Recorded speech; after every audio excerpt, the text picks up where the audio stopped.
Halo semuanya, selamat datang di Hippovali Talk. Sebentar lagi kita akan mengundang tamu kita pada malam hari ini, Mas Johan. Sebentar.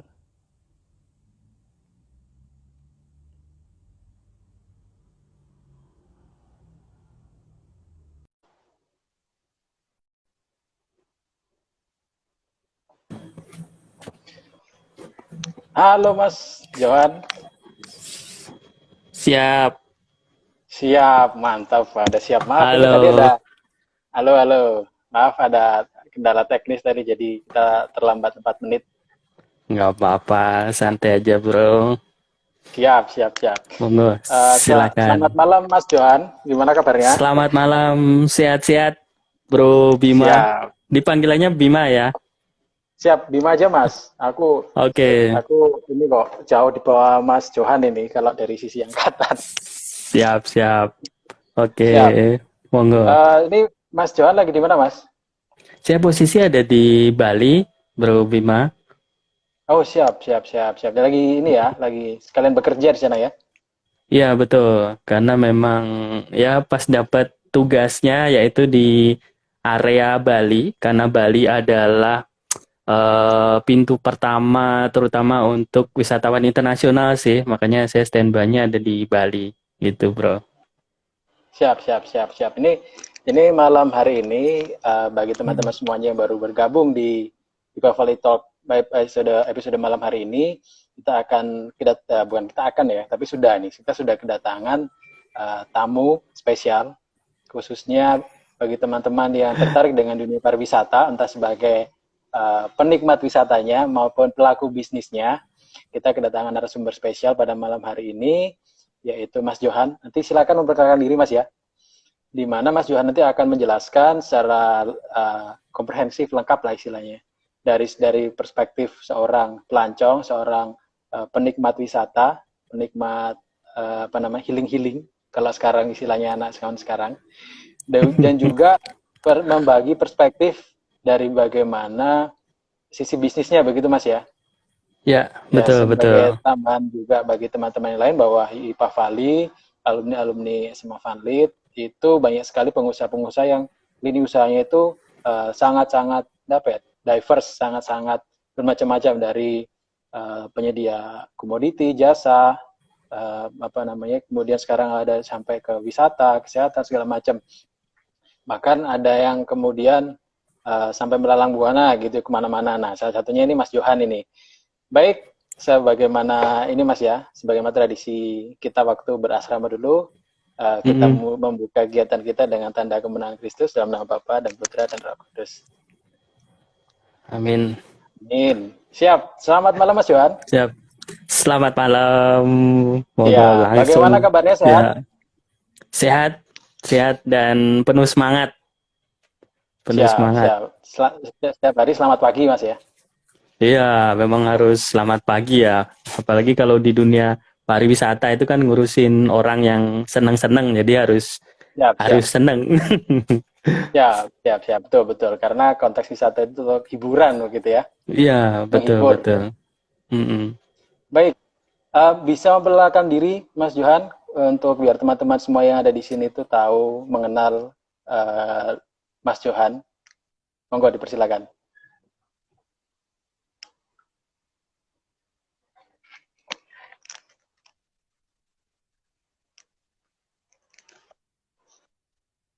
Teman-teman alumni Vanit lah, perkenalkan nama saya Yohanes Budi Bowo. Saya biasa dipanggil Johan. Cuman pada saat SMA dulu saya dipanggil namanya Peyek. Nah, kenapa Peyek? Karena dulu Kenapa ya. tuh, Mas? Oh, iya, iya, iya, iya, iya, iya. Halo, Mas Johan.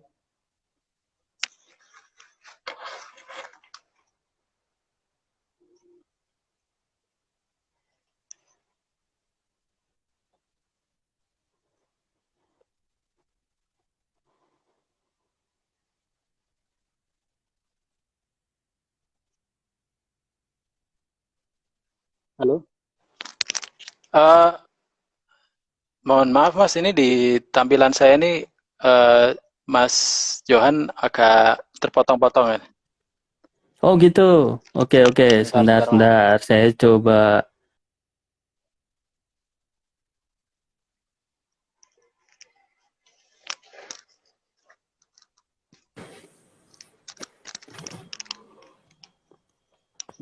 Baik, ini sudah mulai lancar Mas. Ya, kalau dari Monggo silakan dilanjut. sisi saya sih. Halo, Bro Bima. Ya, gimana Siap, Bro siap. sekarang? Siap, Mas. Siap, sudah jelas ini sekarang Mas. Oke, Silakan. jadi langsung aja. Saya dulu habis dari SMA, kemudian habis itu saya kuliah di Universitas Negeri Yogyakarta, jadi waktu itu Politeknik. Kemudian setelah itu saya ambil jurusan pariwisata. Kemudian habis itu saya waktu itu PKL-nya di Mandala Airlines. Nah, kemudian saya kerja di Mandala Airlines selama kurang lebih 12 tahun. Kemudian saya di Mandala habis itu diputer-puterin mulai dari diterima di Solo, kemudian di Surabaya, kemudian habis itu di Jogja, kemudian di Batam, kemudian Bengkulu. Uh, Kemudian posisi terakhir waktu itu di sebagai area sales manager di Batam. Kemudian setelah itu eh saya banyak bekerja di online travel agent, jadi mulai dari TBO Holiday, kemudian via.com. Nah, sampai sekarang saya kemudian bekerja di Globaltic. Jadi memang passion saya itu adalah di dunia pariwisata. Jadi ya sambil bekerja, sambil jalan-jalan lah ibaratnya, karena passionnya di situ. Gitu, Bro Bima, sedikit perkenalan. Siap, siap. Terima kasih. Kalau boleh tahu, ini Mas, Mas Johan ini Mm-mm. eh, bergerak dari sisi promotor pariwisatanya atau dari sisi pelaku bisnis wisatanya, Mas, kalau boleh tahu? Oke, jadi kalau untuk saat ini, jadi bidang saya itu lebih ke hampir seperti konsultan ya. Jadi konsultan dalam suatu destinasi wisata, karena klien saya juga cukup besar-besar. Jadi misalnya Borobudur Prambanan dan Ratu Boko, kemudian habis itu ada Keraton Jogja, kemudian kalau di Bali ada Bali Safari, ada Waterboom Bali.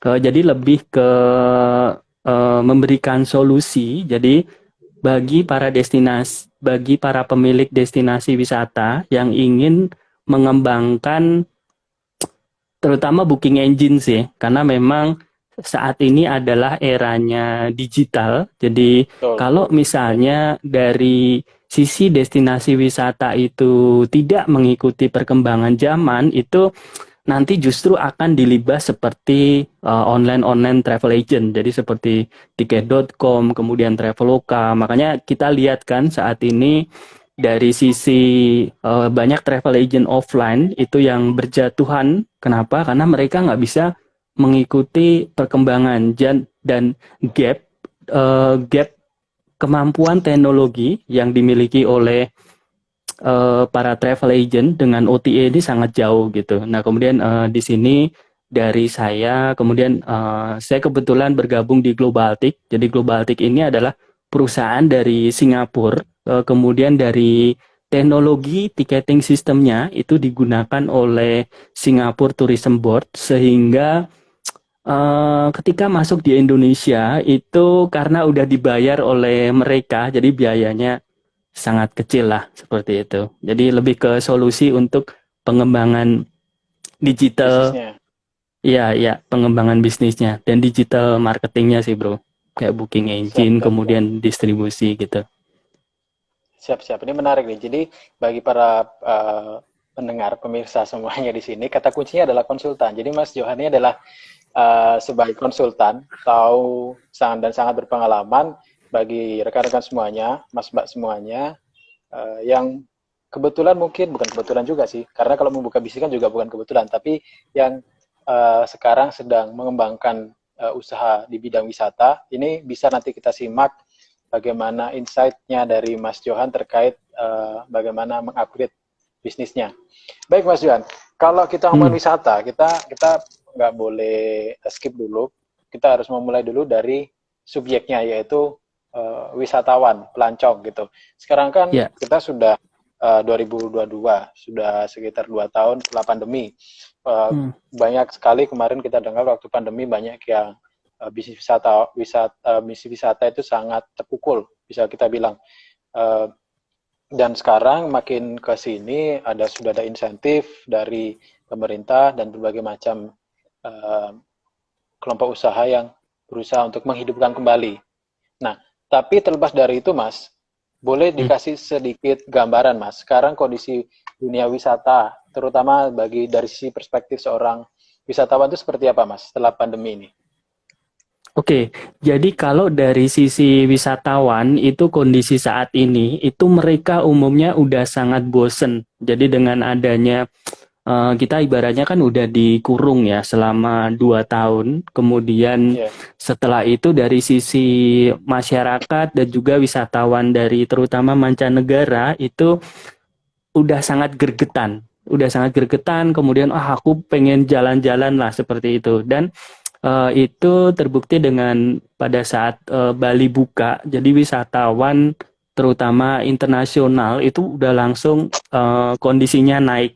Jadi dari tamu-tamunya udah mulai banyak. Nah, kemudian dari sisi mereka pun juga walaupun sebelumnya itu ada COVID seperti itu, bagi mereka mereka nggak peduli gitu. Jadi jangan heran kalau misalnya di Bali itu saat ini itu udah jarang sekali yang pakai masker, apalagi untuk wisatawan internasional ya, gitu. Jadi kondisinya adalah udah pada gregetan, kemudian yang udah pada punya uang nih, aduh uangku mau buat apa sih, aku pengen jalan-jalan lah, kayak gitu. Jadi memang saat ini adalah saatnya untuk mulai berwisata, tapi harus dengan cerdas lah paling enggak, karena kalau kita ke Bali dan kita nggak tahu tips and triknya, ya siap-siap nanti bisa mengeluarkan budget yang lebih banyak lah gitu.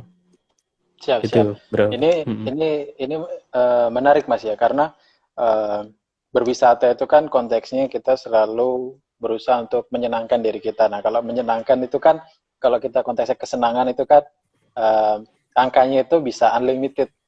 Karena yang namanya kesenangan kan bisa dalam berbagai macam bentuknya, kan tak terbatas lah istilahnya. Sehingga perlu dengan seksama untuk how to plan, how to prepare. Nah, ini nanti menjadi bahasan lanjutan untuk ini, Mas. Nah, sekarang sebelum menyentuh ke situ, Mas, ini aku sekarang mau tanya lagi.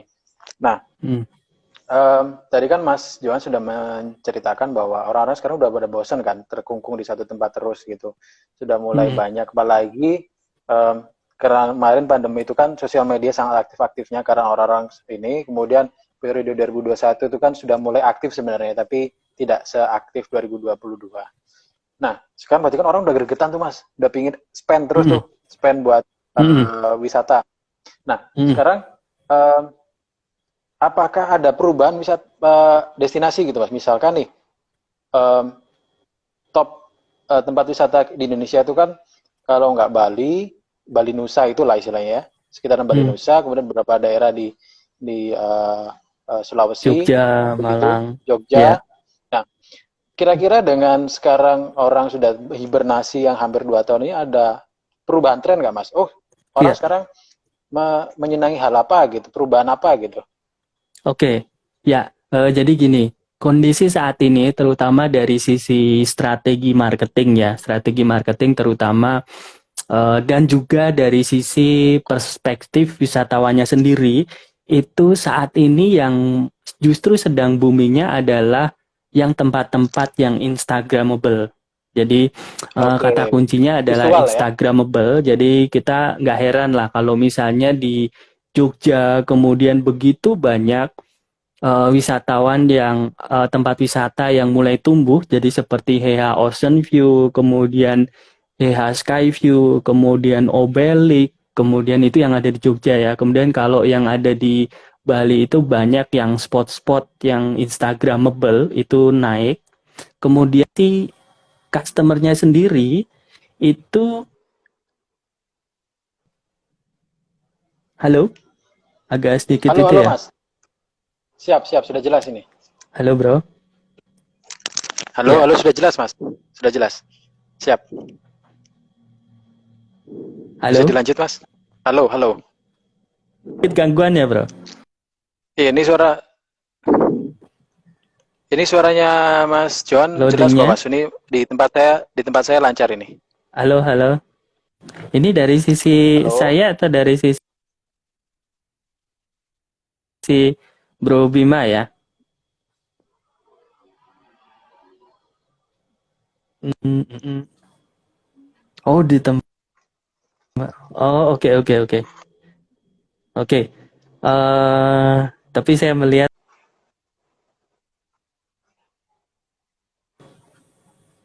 Oke. ya. Mohon maaf. Tadi jadi kendala teknis ini tadi Mas.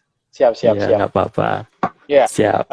tadi sampai oh iya tadi sampai membahasnya sampai bahwa sekarang tren wisata 2022 adalah Instagramable visual gitu. Boleh dilanjut Mas? Ya, ya.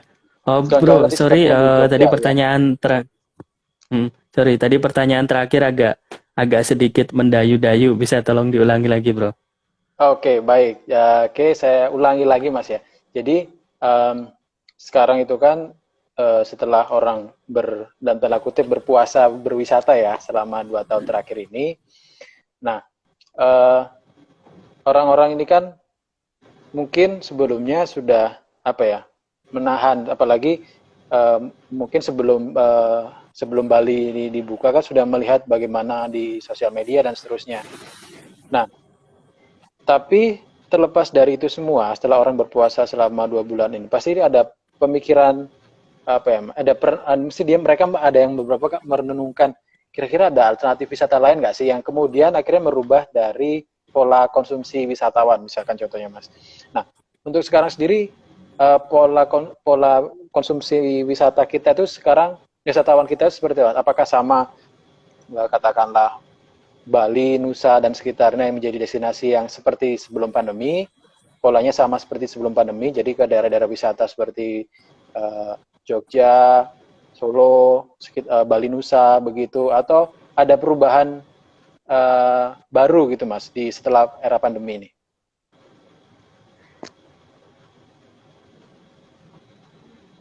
Hmm, bro, sorry. Siap. Apa internet saya memang baru gangguan ya? Atau jadi bener ya? Jadi yang terakhir tadi tuh, bro. Sorry. Siap. Ini suaraku sudah terdengar dengan jelas, Mas? Jelas, jelas, jelas, jelas. Nah, kalau ini baru Oke, jelas siap. bener. Tadi, Oke, sorry. aku ulangi ya. Hmm, Siap, aku ulangi gini, Mas. Jadi, setelah hmm, orang berpuasa untuk berwisata selama hampir 2 tahun belakangan ini, yang sebelumnya hmm, hmm, mungkin sudah ada orang berwisata, terutama di tahun 2021 pertengahan, hmm, itu kan sudah hmm, mulai ada pelonggaran untuk orang berpergian.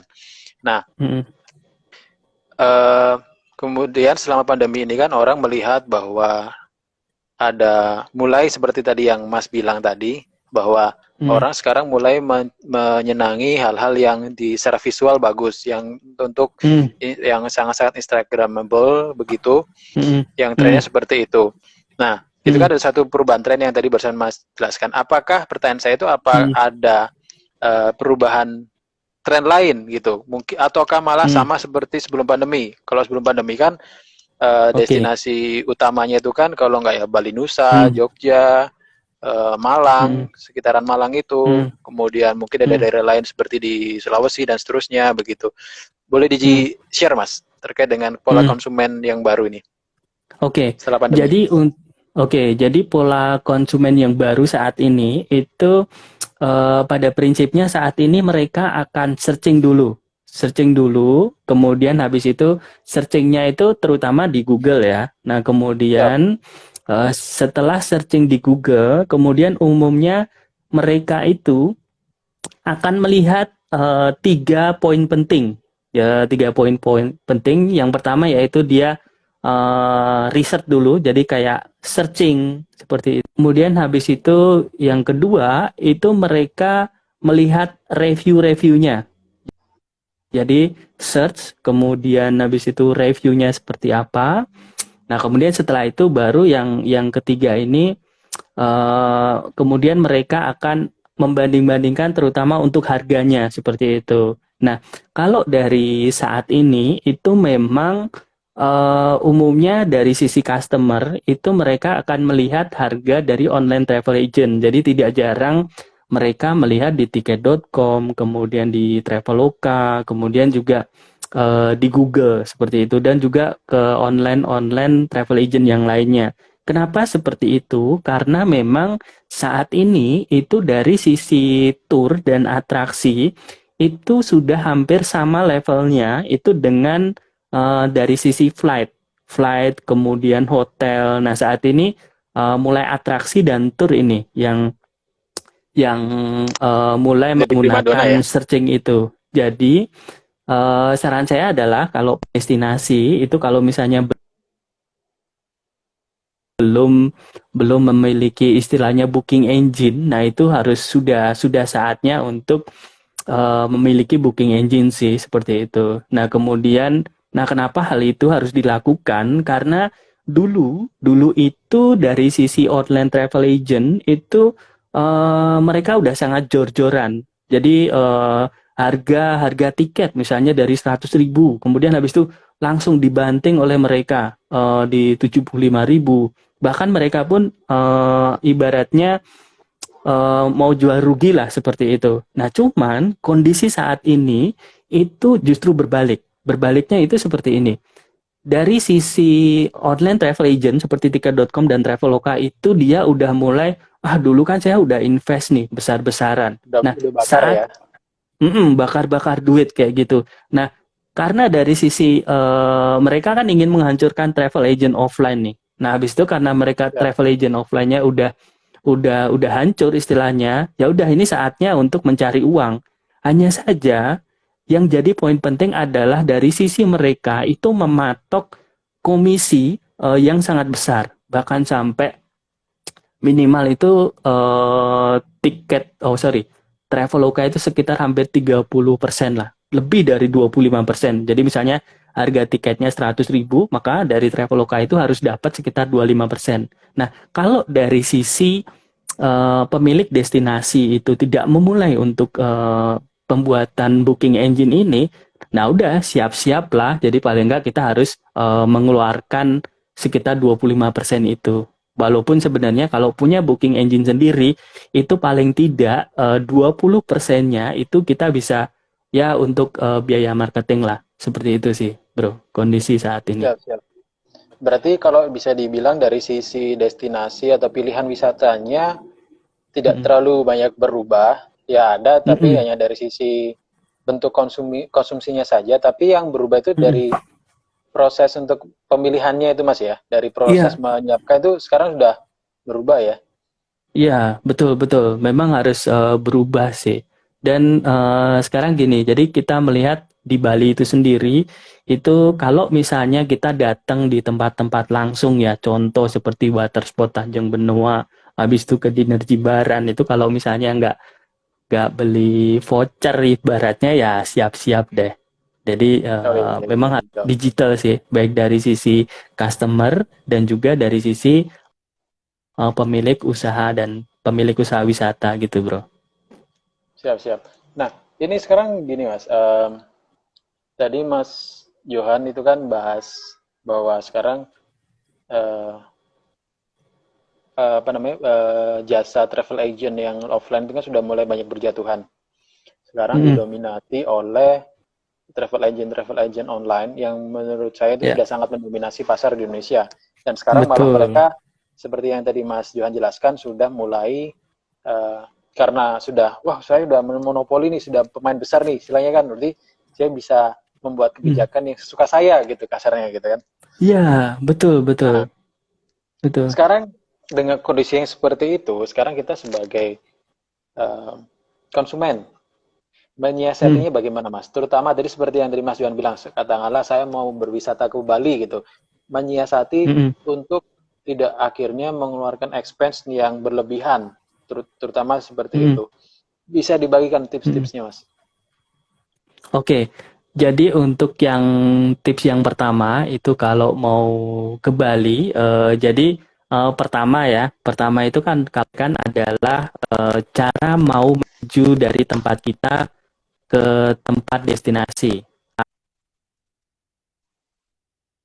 atau kotanya lah. Yang pertama yaitu paling nggak kita pikirkan untuk tiket pesawat. Oke lah, kalau untuk tiket pesawat ya kita memang sudah tepat sih kalau misalnya kita pakainya seperti online travel agent, jadi seperti Traveloka dan Tiket.com segala macam. Ini saya nggak promosi ya, tapi memang kondisi memang dari sisi airlines pun itu dari yang sebelumnya itu memberikan komisi, sekarang udah enggak. Itu yang pertama. Jadi untuk tiket pesawat ya nggak apa-apa lah online travel agent. Habis itu yang kedua, dari sisi hotel itu juga masih sama dengan di bagian online travel agent. Nah,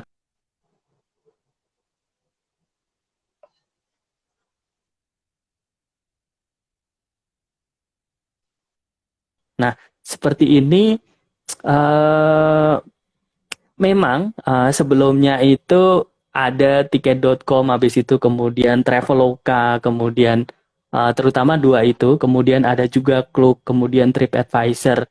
Nah, sebelumnya itu mereka mereka itu bakar duit. Jadi komisinya Ya. dihabiskan semua untuk customer. Nah, makanya dari sisi saya, kemudian saya ada inisiatif untuk membuat yang namanya voucherwisata.com. Nah, jadi di voucherwisata.com ini dari teman-teman itu bisa mendapatkan harga itu yang benar-benar kompetitif lah, gitu, seperti itu. Nah, kemudian habis itu dari sisi atraksi, nah kemudian untuk tempat-tempatnya nih. Nah, di Bali itu, di Bali itu orang kebanyakan pertama akan mengunjungin yang besar-besar lah kayak Bali Safari, kemudian Waterboom Bali, kemudian Bali Berpark, Bali Zoo. Nah, kalau misalnya dari teman-teman langsung menuju ke sana, itu hampir sama ketika kita datang ke hotel. Jadi akan diberi harga publish. Sehingga tip, Oke.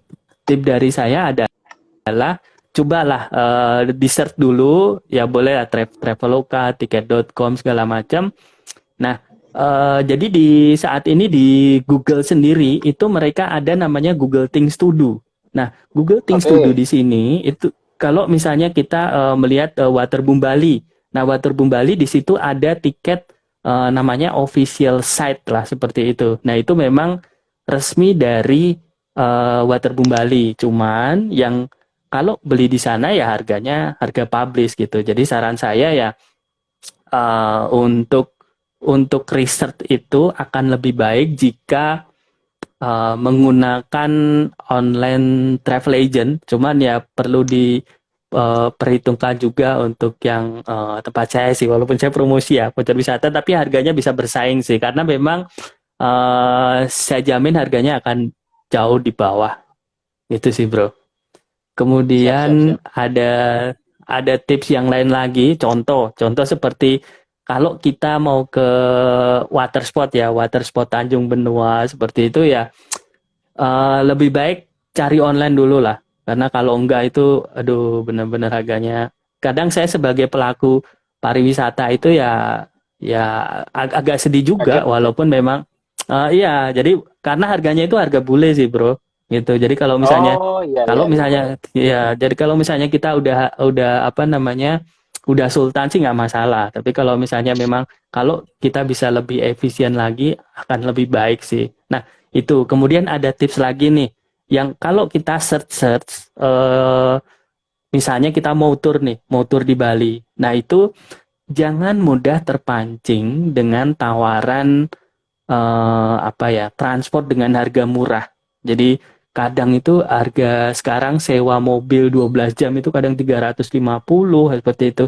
Nah, cuman kalau kita akan eh, apa ya, kita membeli itu untuk turnya, nah itu nanti kita akan diarahkan ke tempat-tempat yang ibaratnya untuk menguntungkan dari sisi driver sih kayak gitu. Jadi memang ya agak bijak sih, kecuali memang dari sisi kita udah apa ya, aku kan pengen senang-senang, ya terserah Ya, aku lah. ya, ya. Ada sih, ada seperti itu. Bahkan saya juga ada salah satu teman yang ibaratnya uangnya dia udah banyak, kemudian saya udah ngasih advice gini loh bro, kalau misalnya kamu mau dinner Jimbaran itu ada, di dinner Jimbaran itu ada 3 tempat sendiri, yang satu untuk lokal, yang satu untuk tamu untuk internasional, kemudian ada lagi satu tempat yang ibaratnya kita kita itu ke pasar dulu, habis itu beli sesuai yang kita inginkan, kemudian habis itu kita tinggal jalan sedikit, habis itu kita cuman bayar per kilo itu 15.000, jadi kita bawa ikan besar kayak gitu dengan segar-segar gitu. Itu sih bro, beberapa tip dari saya. Siap, siap. Jadi ini menarik sih Mas, karena makin ke sini memang sedih, sama pun saya juga apa sedikit-sedikit kalau misalkan mau mencari tahu entah itu tempat ataupun destinasi-destinasi itu pasti saya sering kali itu search dulu di Google, entah melihat Hmm, apa ada di sana ada apa saja, bahkan termasuk hmm, reviewnya itu sangat-sangat mempengaruhi. Sekarang memang itu memang ya memang kenyataannya seperti itu. Orang boleh melihat adanya review, di sana ada yang komen-komen, apalagi testimoni-testimoninya orang-orang yang sudah pernah ke sana. Dan juga ini, oh ya sambil buat teman-teman semuanya yang menyaksikan Bavali Talk pada malam hari ini bisa juga kalau misalkan ada bertanya, di sini ada Mas Johan yang akan siap memberikan tips dan trik baik dari sisi seorang wisatawan maupun dari sisi pelaku usahanya. Baik, saya lanjutkan lagi Mas ya. Nah, hmm, jadi sekarang itu memang polanya orang observasi di semua di online, ya kan? hmm, Apalagi sekarang mungkin ini Mas, ini aku juga baru dapat info dari Mas Johan juga sih. Kalau dulu hmm, mungkin orang memperhatikan online travel agent itu hanya sebatas untuk mencari tiket, transportasi ataupun penginapan, hanya sebatas itu. hmm, Ternyata sekarang mulai berkembang juga dari sisi tiketing di wisata gitu Mas ya. hmm, hmm, Nah, eh, sekarang gini Mas, kalau semisal orang-orang ini em, ternyata tidak menemukan adanya penjualan tiket atau semacam eh, destinasi-destinasi wisata gitu yang kemudian dia tidak disediakan atau di luar jangkauan dari eh, si online travel agent ini. Ada hmm. tipsnya nggak Mas? Untuk kalau misalkan aku pengen ke sana gitu kata temanku ini bagus ini gini gini tapi ya aku cari di sini kok nggak ada gitu. Begitu Mas. Ya, Bisa ya, ya, di-share di paham, teman-teman. paham. Bisa, bisa. Oke.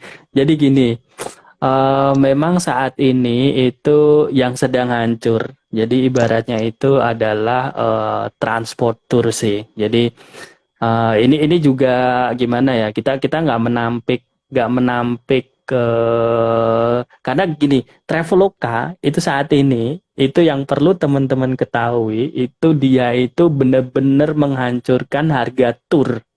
Jadi gini, turnya dia itu kalau kita 12 jam itu berapa ya? 12 jamnya itu hanya sekitar 175.000 seperti itu. Nah, kemudian habis itu ditambah lagi untuk makan driver 60.000. Nah, kemudian habis itu memang belum termasuk BBM sih. Nah, maksud saya gini, kalau dari sisi customer sendiri itu memang ya tetap tetap searching sih. Maksud saya memang ya sementara masih menggunakan Traveloka dulu atau tiket.com. Cuman saran saya sih ya itu tuh sebenarnya kalau dari sisi driver itu dia benar-benar nangis sih ibaratnya. Tapi ketika dia nggak mengikuti online travel agent itu ya akan berat sih kondisinya seperti itu. Jadi kalau ingin tur ya pertama memang harus riset dulu terutama untuk dari sisi lokasi. Jadi di Bali itu ada 3 area tempat. Jadi kalau misalnya ya kita ini libur di Ya. kantor misalnya 3 hari. Nah, ketika kita libur 3 hari, kita perlu melihat bahwa kita bicara Bali ya. Bali itu ada dari Bali Selatan, kemudian habis itu Bali Barat, kemudian habis itu Bali Timur. Nah, biasanya sebelum kita datang, nah kemudian kita riset dulu. Nah, kalau Bali Selatan itu biasanya mulai dari GWK, habis itu Pantai Pandawa, habis itu Pantai Melasti, kemudian Kecaden Uluwatu, seperti itu. Kemudian Nusa Dua, habis itu baru untuk yang Bali Baratnya itu biasanya dimulai dari Mengwi ke Keraton Mengwi, kemudian Bedugul, kemudian habis itu ke Tanah Lot. Habis itu kalau misalnya untuk yang di Bali Timur itu biasanya mulai dari Monkey Forest, Ubud, Tegalalang kayak gitu. Jadi memang kita harus riset terutama untuk untuk tempatnya dulu sehingga waktunya itu bisa maksimal sih bro gitu. Jadi paling nggak kita Iya, harus betul. research untuk tempatnya untuk yang lokasi itu. Baik, Gitu baik. bro. Jadi ini tambahan bagi kita semua sebagai para pelancong di modern di zaman modern ini ya. Selalu Hmm. manfaatkan optimalisasi fitur-fitur digital Mas ya. Entah itu dari Hmm. dari sisi apa namanya review Google maupun dari Hmm. sisi penawaran-penawaran yang ada di apa itu namanya online travel agent. Tapi terlepas dari itu semua, tadi saya tertarik sama omongannya Mas Johan bahwa semuanya itu harus di planning um, tujuannya mau kemana, terus kemudian jadwalnya, begitu Mas ya. Itu yang menjadi dasarnya dulu gitu ya. Halo Mas Johan. Bro, sorry. Tadi yang terakhir agak lost tadi bro. Tadi mau kemana Oke, siap. kemudian. eh, Nah, jadi kalau bisa aku simpulkan di sini, memang perlu kita manfaatkan fitur-fitur online yang ada dari Google Review. Sekarang itu kan sangat hmm, banyak sekali Google Review.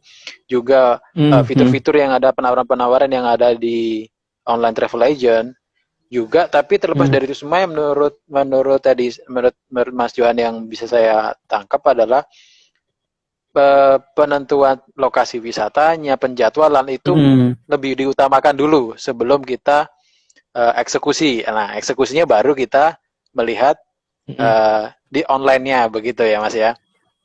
hmm.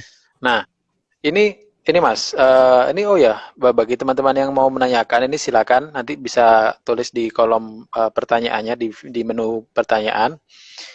Di sini saya ingatkan lagi di sini kita kedatangan Mas Johan, seorang konsultan di dunia pariwisata. Kebetulan Mas Johan ini konsultan terutama di pemasaran wisata. Jadi banyak sekali insight yang nanti akan kita terima. Kalau misalnya teman-teman ada mau bertanya di sini silakan. Oke, saya lanjutkan Mas. Nah, Ya, tadi kan ya, ya. Mas Johan kan Hmm. sempat menyinggung terkait dengan Google Things to Do. Google Things to do. Nah, mungkin sebagian orang mungkin pernah melihatnya ketika sudah membooking suatu tiket penerbangan atau membooking suatu hotel. Biasanya kan ada tuh di Google ada notifikasinya keluar perjalanan ke daerah sini tanggal sekian gitu. Nah, uh, bagi orang-orang yang lain yang belum tahu, Mas, boleh dijelaskan nggak Google Things to Do ini apa Eh, sih gitu? Mungkin ini kan bisa membantu entah dari sisi pelaku usahanya juga maupun pe, apa namanya penikmat wisata ini. Silakan Mas, monggo. hmm. Oh, bro, sorry bro. Tadi benar-benar suaranya kayak robot ya bro. Sorry, Oh, bisa siap bisa siap siap siap. poinnya aja, poinnya. Oke, poinnya adalah orang sekarang mungkin tidak sadar maupun tidak itu sudah terekspos dengan Google Things to Do. Tadi kan Hmm, hmm, Mas Johan sudah menjelaskan bahwa sekarang ada fitur-fitur yang perlu kita ketahui seperti Google Things to Do yang membantu kita untuk uh, hmm, manage apa namanya kegiatan wisata kita. Bahkan hmm, itu juga hmm. bisa membantu dari sisi pemasaran, dari sisi Ya, reviewnya, begitu. Nah, hmm, tapi mungkin bagi sebagian orang yang belum tahu nih Mas, yang mungkin dia sebagai seorang pelancong, calon pelancong, ataupun sebagai hmm, seorang pelaku usaha yang mau menumbuhkan lagi bisnisnya, bisa dijelaskan hmm. nggak Mas ke kita semua Google Things to Do ini fitur yang seperti apa? Oke, oke. Ya, jadi untuk Google Things to Do itu itu adalah fitur dari Google yang sebenarnya masih baru. Jadi sebelumnya di Google itu hanya ada hotel, kemudian di situ hanya ada flight. Nah, kemudian sekarang adalah Google Things to Do. Nah, Google Things to Do ini itu sangat penting bagi para pemilik destinasi wisata. Nah, kenapa penting? Karena umumnya ketika orang akan menuju suatu destinasi itu kan kalau dia nggak tahu kan dia searching dulu, habis itu kemudian di situ dia pengen tahu lokasinya. Nah, Google Things to Do itu lokasinya sebelumnya kalau di Google Business itu ada namanya ada websitenya, kemudian ada nomor telepon. Nah, kemudian kalau di Google Things to Do itu ada namanya tiket. Nah, di tiket itulah ini sangat sangat penting dan sangat krusial bagi suatu destinasi. Nah, kemudian karena fiturnya ini masih baru, kemudian banyak sekali dari pemilik destinasi wisata itu yang belum tahu gimana sih caranya supaya destinasi saya ada di Google Things to Do dan memiliki label sebagai situs resmi. Nah, bedanya apa sih? Hmm. Nah, bedanya kalau kalau kita lihat di contoh di Waterboom Bali, nah di situ ada di situ akan muncul hargatiket.com, kemudian ada Traveloka, ada Klook. Nah, Things to Do di sini itu di situs resmi. Jadi dari sisi saya dan dari perusahaan, terutama perusahaan kami Globaltic itu di setiap 2 minggu kami kerjasama, kami melaporkan ke Google supaya dari sisi pemilik wisata ini bisa dilabel sebagai situs resmi. Nah, eh, supaya karena dengan adanya situs resmi itu akan ketika customer akan beli itu dia akan lebih trust lah untuk beli di situ seperti itu.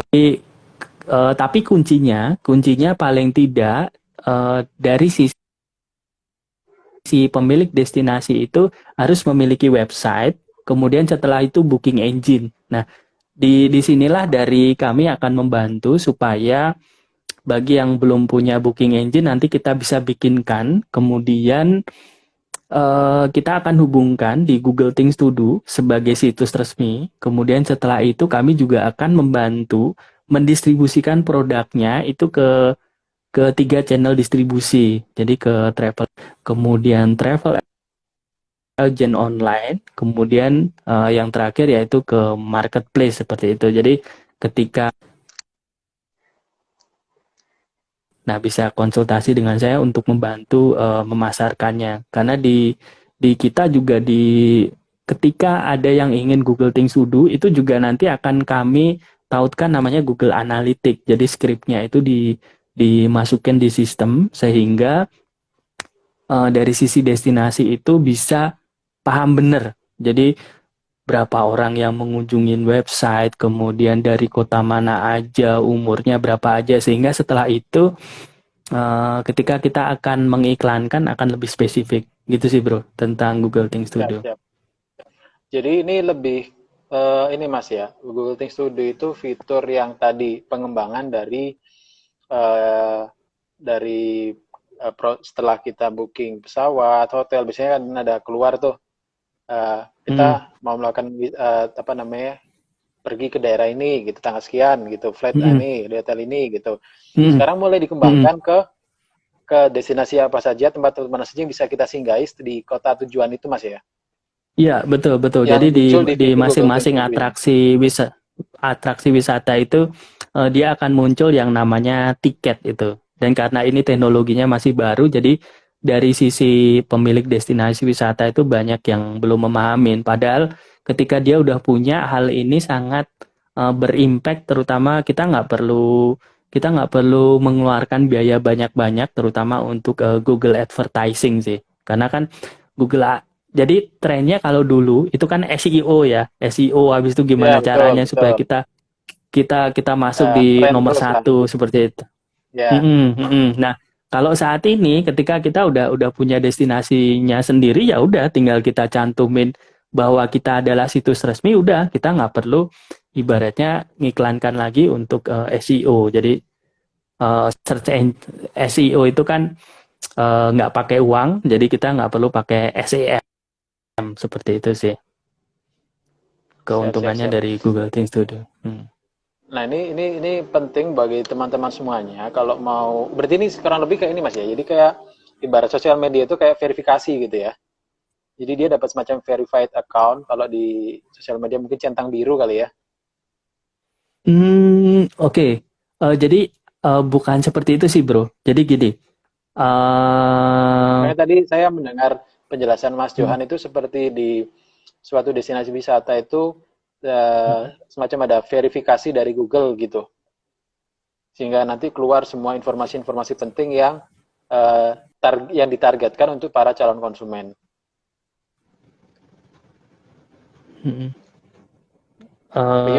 Sorry bro, bisa diulangi lagi, sorry bro. Siap. Tadi agak sedikit loss. Oke, siap. Tadi kalau saya rangkum dari apa yang Mas Johan jelaskan, saya nanti mungkin bisa dijelaskan lagi sama Mas Johan, mungkin kalau ada yang saya kurang tepat. Tadi saya menangkapnya bahwa Google, halo? Sudah jelas Mas Johan? Belum ya bro. Nah ini udah jelas. Monggo bro. Sorry bro. Siap. Nggak apa-apa Mas. Mohon maaf loh. Ya karena memang daripada nanti saya jawabnya nggak nyambung kan nggak lucu juga. Jadi oke. Gimana? Siap. Dari yang Mas Johan jelaskan, tapi nanti kalau misal kurang tepat bisa diperbaiki Mas. Saya menanggapnya bahwa Google Things to Do ini di sisi milik tempat wisata atau yang memberikan jasa wisata ini semacam seperti verified account gitu. Kalau di sosial media kan seperti verified account. Benar. Sehingga nanti ketika dari ini, kalau dari sisi konsumen, jadi langsung ngerti itu, di sana ada, misalkan saya mau search Jogja gitu, Yogyakarta.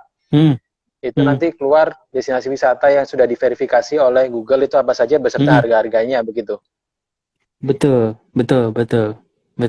Oke. Ini kemudian saya nambahkan lagi ya, Bro. Siap. Jadi saya nambahkan lagi. Jadi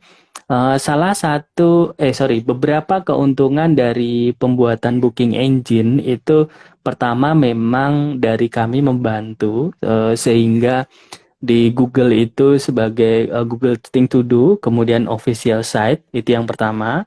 Kemudian habis itu dari sisi jadi gini, ketika kita udah punya booking engine, kemudian ada beberapa step-step yang harus kita lakukan. Salah satunya yang pertama yaitu kita harus mengoptimalisasi namanya WhatsApp Business. Nah, di WhatsApp Business ini booking engine-nya juga bisa dicantumkan di situ. Sehingga kalau di WhatsApp Business itu kita kan nanti akan melakukan pemesanan secara manual. Nah, tapi kalau dengan adanya booking engine ini, itu kita bisa langsung menghubungkan ke berbagai macam payment gateway, sehingga dari sisi customer itu bisa memilih berbagai macam pembayaran. Jadi mulai dari ada e-wallet itu ada seperti OVO, kemudian GoPay, kemudian ShopeePay, kemudian ada kartu kredit, kemudian ada bank transfer, kemudian ada juga dengan bahkan ada yang Peno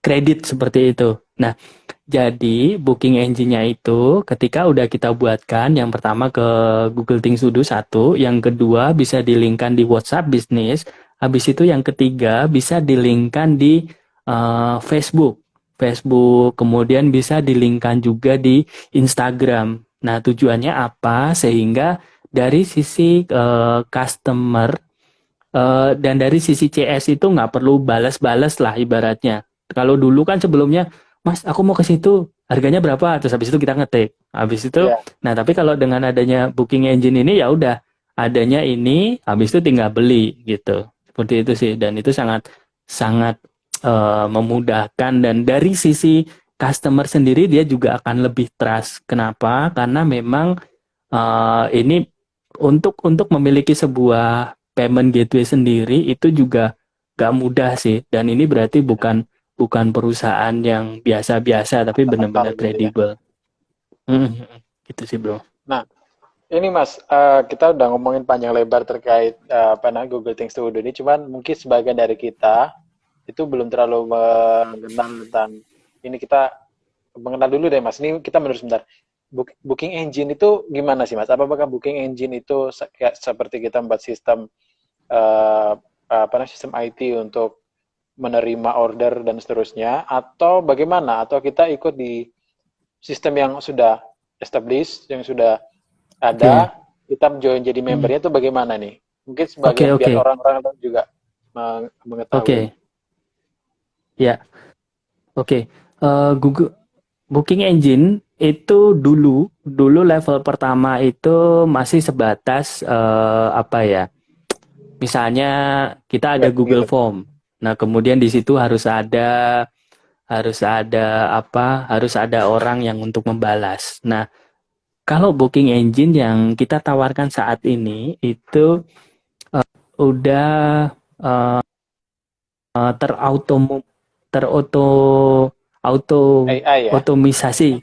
Ya, ya, ya. Jadi memang dari sisi customer sendiri itu pertama dia bisa melihat produknya apa aja sih, itu satu. Habis itu yang kedua, deskripsi dari tiketnya seperti apa. Kemudian habis itu term and condition-nya, kemudian how to use-nya, kemudian harga tiketnya berapa, kemudian apakah ada kode-kode promo. Nah, booking engine yang kami tawarkan ini juga ada kode promo juga, sehingga dari sisi pemilik destinasi itu dia bisa dari sisi sosial media bisa lebih lebih promosi sih. Nah, kemudian tadi untuk sistemnya itu seperti apa sih? Nah, kalau dari sisi kami punya yang namanya white label.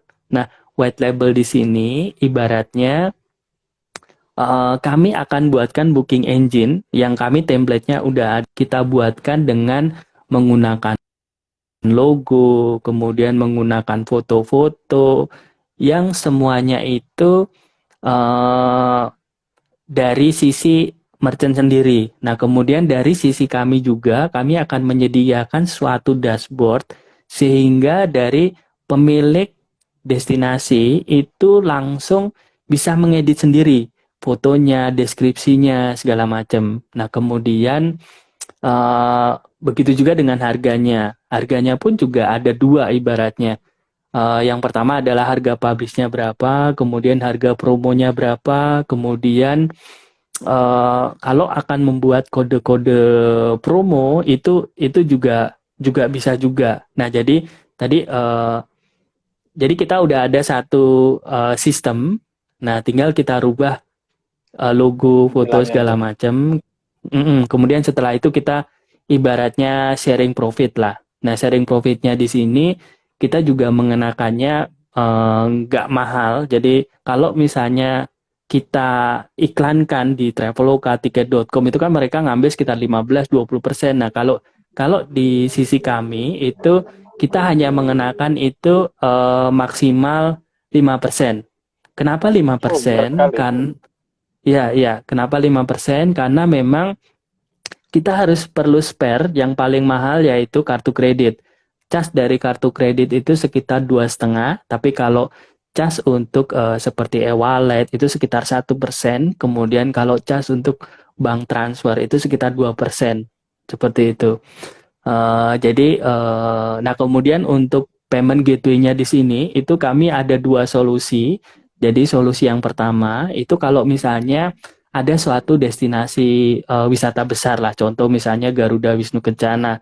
Nah itu kan Ya. dari sisi legal kan dia dia udah lengkap. Nah itu kami bisa membantu sehingga payment gateway-nya itu ketika dari customer bayar, jadi alurnya customer bayar masuk ke payment gateway, habis itu langsung masuk ke pemilik merchant sekitar 2 sampai 3 hari.